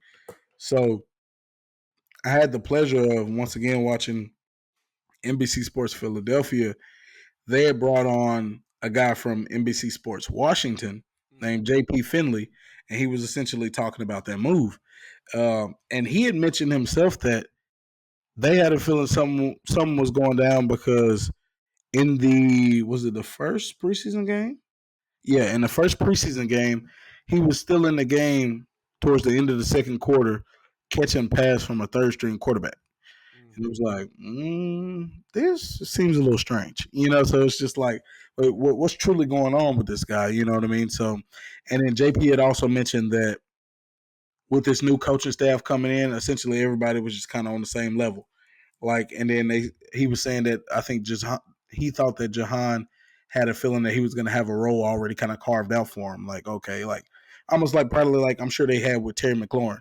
I doubt that he was starting on the same level as everybody else. You know what I mean? It's like it was all right. Scary Terry's our number one guy. We're Right. gonna have whatever role for him. I'm sure. You know what I mean? It was Mhm. like, and I'm thinking Jahan was thinking, bet I got me a nice little role too. Like whatever it might be. I ain't Terry, but I know I got a role. I'm better than Diamante Brown and Alameda Zacchaeus. I thought, you know what I mean. So, and then I think he clearly realized that that wasn't the case, and then so it was like JP said he had reached out to one of the old Washington coaches. He's not a coach right now, but he had coached them, and then he said that coach was like, "Well, think about it like this. I mean, if you're catching passes in the second quarter of the preseason game by the third string quarterback, how are you feeling about where you at with this team also? You know what I mean? So it's like I could see there probably being a rift in between him and maybe the coaching staff or whatever. And it was almost like hey, this ain't gonna work out. You know what I mean? So, and I think I remember mentioning to you that,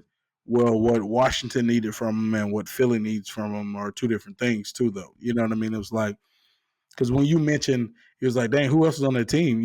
A receiver. I had to go look myself. I was like, who else is on that team? And Nobody. basically, Scary Terry and some other dudes. You know what I Yeah. mean? So it was like, wait, what? But I guess also Washington is like, we need him to go ahead and step up and be a number two, like, be the next guy. And I don't know if they just didn't see that in him or what, but over here in Philly, we got two number ones, in my opinion. You know what I mean? So it's like, really, we obviously just need you to be the third guy and somebody who can go from inside to outside from time to time. Because, like we said, we moving guys in motion and we lining AJ up in the slot. We lining Smitty up in the slot a little bit more. So we need not just a little quick Wes Welker guy who strictly only plays the slot, but somebody who can also bounce to the outside from time to time as well. And Jahan Dotson he's not huge, but he's also not super small, man. It's like, and the speed he has, he'll be able to play on the outside to go ahead and take the top off of defenses and things like that. It was like, man, and at the end of the day, he was a first round pick. And he was pick number 13. Even crazier is we still got 2 years left for sure of his deal. So it's not even like a trade to where it's like, okay, well, we got him for this year. No, we got him. We got his rights this year, next year, and if we won't, we can do the 5th year option for him because he was the first round pick. Or even crazier, the year he got drafted was the same year that we traded for AJ Brown. Because mind you, going into that season, we just had Devontae Smith, Jalen Rager, and then like JJ Arcega Whiteside and some more of these guys or whatever. And then it was like I remember looking at tape of Jahan Dotson because he was one of the guys we might have been linked to drafting, especially because he went to Penn State, that's in Pennsylvania, you know what I mean, right there near Philly and all that other stuff or whatever. So it's like he was one of the options. So I was looking at his tape. I'm like, okay. But obviously we ended up trading our first round pick to get AJ. So now we wouldn't, drafting a receiver at all. So it's like I remember him, having talent from what it looked like, and then so to be able to have him now, but as our third guy is even better. Like I just can't see a better situation for him. I think JP mentioned that He feels like he does actually play as fast as what his 40 time says. The thing is, a lot of times when people get their hands on him, like he can be pressed. So when he's pressed, it's kind of like you might not be able to do much with him. But if they're playing off coverage or if he has a chance to get off of that, normally he's able to get loose and get into his routes. So I think the one thing we got to worry about is I guess him getting up off the press. But honestly, I don't know if we have to worry about that as much because to me, that messes up the timing initially. I don't think he's going to be the first option on many plays. You know what I mean? So, like, I doubt that's the first place Hurts' eyes are going to go. You know, it's probably going to be AJ, Devontae, even Dallas Goddard, maybe. You know what I mean? And then maybe Bro. You know, so it's like, I think even if he can't win the route immediately, by the time where Jalen might be trying to look to him, he might already be, out a little bit. So, I don't know. I like I like Jahan Dotson against the third corner. Honestly, you I like and that you too. know you gotta be able to beat that guy when there's AJ Brown and Devontae Smith on the field. Like if Mm-hmm. you can't win your routes, bro, then you just not belong on the team. I agree. It makes it tough, bro. And Yeah, he had 7 touchdowns this rookie year. I know this is year he's a 3 talented for player. him. Yeah. I think they said year 2. That JP guy was mentioning that he had a bunch of like un- uncharacteristic drops in comparison to what they saw during his rookie year or whatnot. But also, look at the dudes he had throwing to him. You know what I Mhm. mean? It wasn't no Jalen Hurts. You know what I mean? It was like the Taylor Heineke, Sam Howell. You know what I mean? Like these are the guys that were throwing to him. So it's just like, Did you see that Twitter video of him arriving at the facility? no, I missed that. I hadn't seen that yet. Well, I don't know if it was arriving. I saw him somewhere like getting out of a car. I just kind of assumed he was arriving at the That's facility. normally it was like an SUV. Yeah, Yeah, yeah, yeah, yeah, yeah. yeah. I'm not like a big body language guy or anything like that, and football is played on the field. That's why I believe that's where it matters. But Mm. he just looks super happy to be out of a crappy Mm. situation and be on a winning Yes, team with a bunch of dogs. Like yes. that's kind of how I look at Philly. Like this team is a bunch of dogs. Like even on the offensive side, like guys like AJ Brown, Devon, Hurts. These guys are nasty. Facts. Big, vicious offensive line likes to maul people. Dog You know, mentality. so like that's the type of guys that I like to see coming in, and maybe I'm just making this up, but it just kind of felt like he was happy to be in Philadelphia with a bunch of dogs because he wanna hoop. Okay. You know what I'm saying? Facts. He wanna ball, so that's kind of Right. how it felt to me. What KD say when he I just want to play the right way, bro. I just want to go. I just want to play basketball, bro. Like these dudes just want to be in great situations, bro. Like no one is waking up being traded to the Philadelphia Eagles right now and being like, "Damn, really? Like what? Bro, ain't Yeah, nobody upset. Like wait, especially what? receivers. Got hurt, throwing me the ball. Yes, sir. Like what, bro? Everybody is lit, bro. Like this is the place to be, bro. And then because I was worried, man, for a while because our number 3 guys were gonna be a mixture of these dudes, bro. I got 5 guys on this list right here. I believe that we keep 3 of them. Okay, so I'm gonna list out the guys first, and I'm gonna talk about them just briefly, bro, just Okay, briefly, because obviously they don't matter as much as the 3 guys we just talked about at receiver, Johnny but Wilson. That's the he is guy. on that list. He is on Yes, that list. yeah, I know he is. That's the We'll guy. start with Johnny Wilson. He Okay. on that list. Anaya Smith also on that list. Both guys we drafted. Mm-hmm. Britton Covey is also on that list. John Ross and Paris Campbell. So it's funny that you started with Johnny Wilson. He was actually the last name I wrote down, and Mm-hmm. and not for any reason specifically, but I jotted down the first couple of guys because those are kind of like the first couple of guys that we kind of acquired. But Paris Campbell for sure. John Ross was a little bit later, but you could tell that they were trying to find something to do with the third spot. You know what I Yes. mean? It was like, and it looked like we're looking for a type, fast, kind of short, speedy guys or whatever. Like because I think we're having Quez Watkins beforehand. Nick always talked about, well, sometimes having that third receiver is like really he opens up the defense. You get that speed down the field. It opens up those intermediate routes and this and that and this I and like that. your Nick All Sirianni voice, by the way. right. But my thing is, bro, I don't want my third receiver to be just a decoy nigga. Like I'm good on that, bro. Like can I get somebody who can actually help us? Like like by catching the ball. You know what I mean? Not just trying to help AJ and Smitty get open even more. I believe them dudes getting open. You know what I mean? Like, can you give me a guy that can now also get open? So with Paris Campbell, bro, and John Ross, both kind of journeymen. Paris Campbell done been with the Colts, the Giants recently, and then now with us, bro. Um, he got hurt, and then we hadn't been able to see much of him. But then he got back healthy, so he's back playing again. But it's not he's not shining enough, and obviously that's why we made the move to Jahan Dotson. Same thing with John Ross, and John Ross is he was playing a lot in the preseason games or whatever. So it's like you see him getting the touches, but he's also playing against twos, threes, and fours. I just don't think either one of those guys moved the needle enough to not be in our offense that's trying to compete for a Super Bowl this year. You know what I Right. mean? It's like can we not make that mistake again? You know, so and it's like I'm in all honesty, I think either one of those guys make it or neither of those guys make the team at all. Now when we get to Brenton Covey for sure is making this team because that is our punt returner. Like he Got is hands locked too. in, bro. Would you say? He got hands too. And does, bro. Yeah, I think they just told him. I just heard one of the beat writers say that he had dropped his first pass of like training camp the other day Oh, or really? whatnot. You know, yeah, bro. Like Yeah. he's been dialed in. Man, he He's can been catch, dialed bro. in. Yeah, bro. It's like, but we've mainly only seen him at punt returner for his first 2 years. This is third year, but I think this is the first year we actually see him get inserted into the offense a little bit. I don't see him getting a ton of plays like that, but he's making the team for sure because he's legitimately our punt returner and he's the best one that we have, and he's also he didn't make the Pro Bowl last year, but I think he has the opportunity to make the Pro Bowl for punt return this year. Like Mm-hmm. he's top 5 in like punt return yards. Like he's great at making decisions on when to catch the punt, when to fair catch it, when to let it go over his head, when to decide to go ahead and get a few yards. You know what I mean? All these things, all those things matter, bro. Who's the kick But return guy? it's a mixture of guys.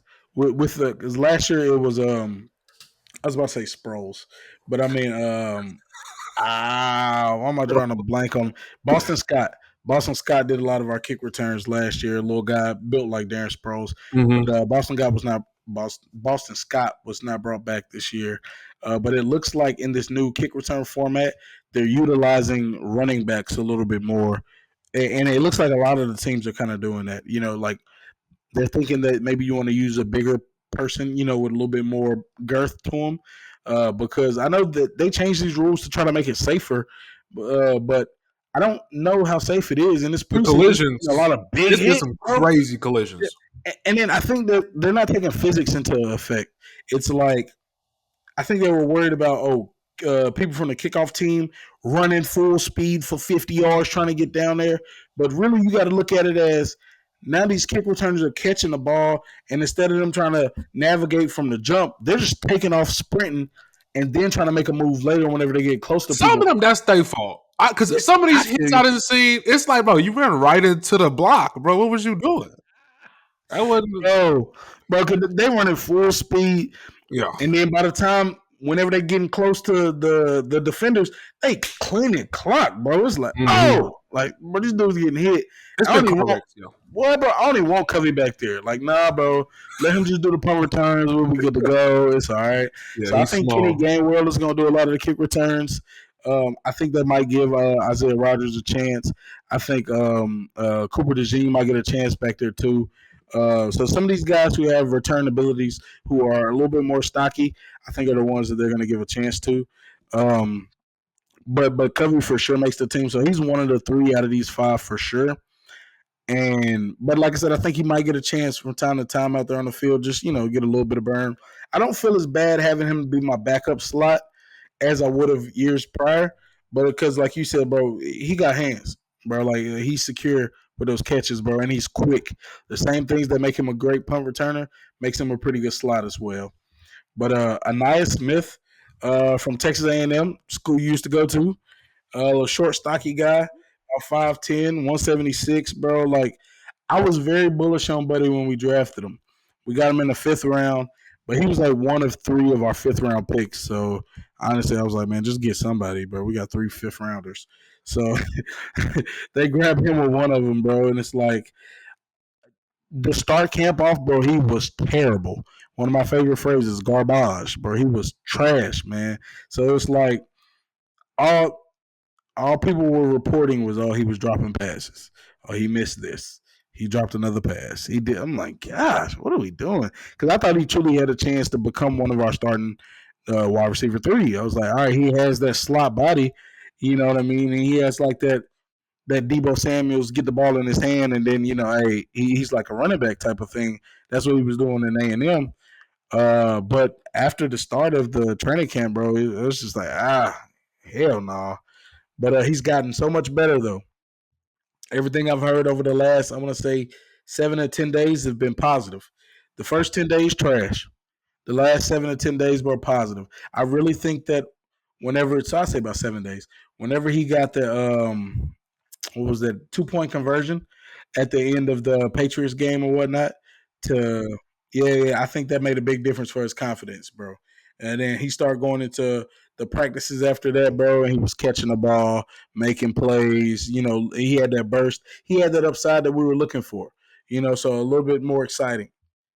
But at the same time, I would be damned if we went into this year with him being our number 3 just because he had a little bit of upside in a week.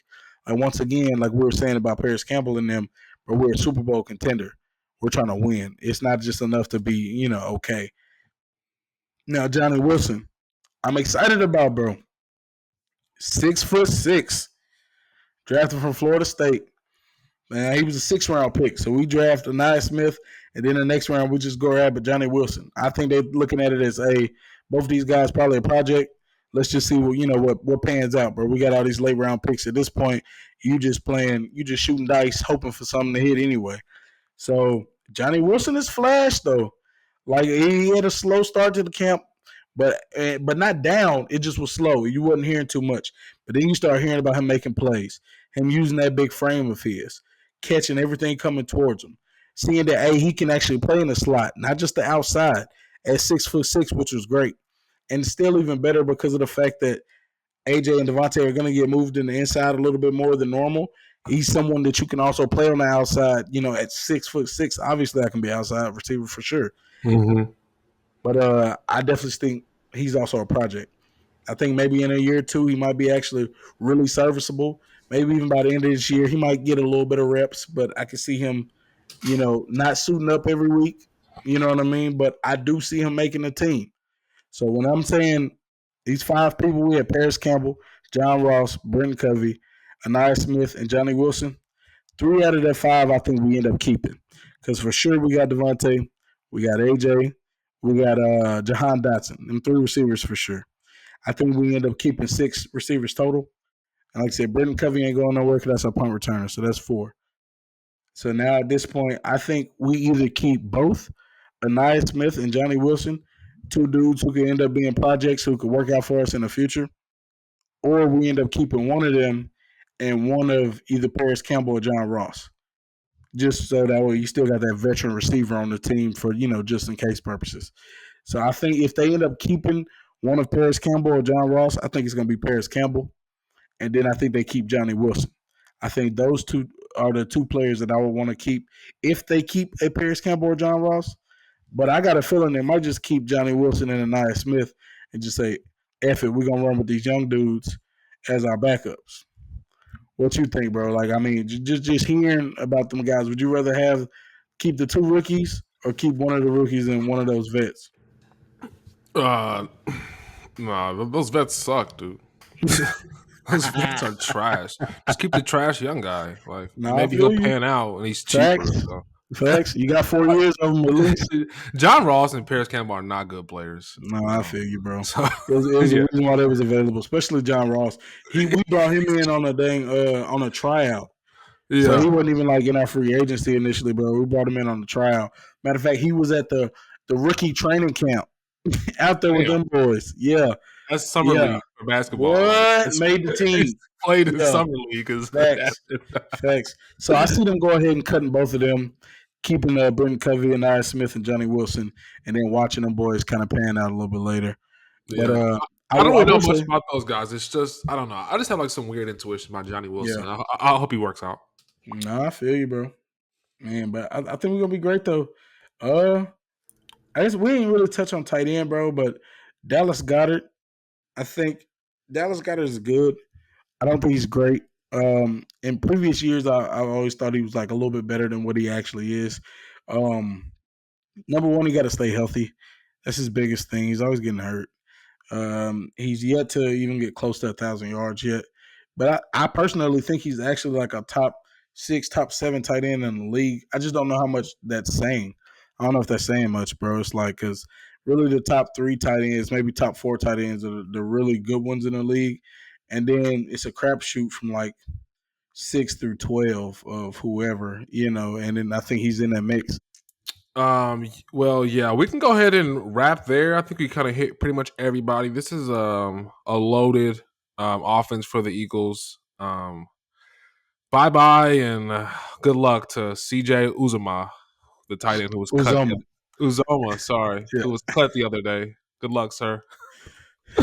But no, I had a lot of fun talking about the offense, man. It should be a high octane season for the Eagles. But we will be back in the next couple days doing some season prediction stuff, and then very soon we'll have the very first preview episode breaking down what we expect to see in that very first matchup against the Packers. But until then, we'll see you guys. Peace.